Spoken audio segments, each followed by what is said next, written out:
But today, before we get started and as we prepare for Thanksgiving Day, I thought you might like to take a look back at how Thanksgiving holiday actually started. Because most people don't know the real, well, everything you learned in school about Thanksgiving is probably right.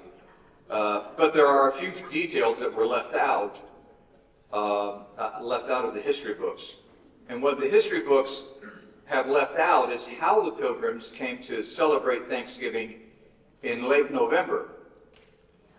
You've probably learned that Congress passed a joint resolution in 1941 declaring and decreeing that Thanksgiving should fall on the fourth Thursday of November.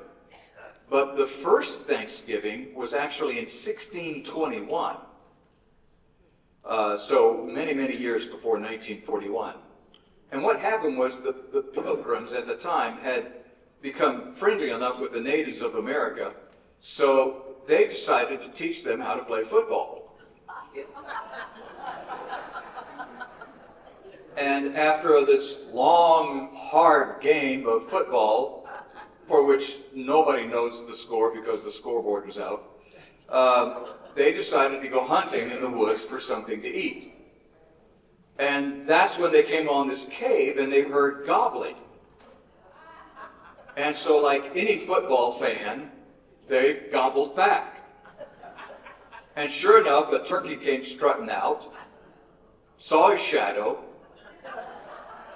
and the Pilgrims knew they'd have 4 more weeks until Christmas. And so they jumped on the turkey just like they had taught the Indians to tackle during the football game. And they threw him in a frying pan because they didn't have deep fat fryers back then. And that's when they discovered that you should always take the feathers off before the turkey. So then they ate pumpkin pie to get the yucky taste out of their mouths. And then they all gathered around and watched the Macy's Day Parade on TV. So that's really where it all started. Most people don't know that, but that was the kind of the beginning.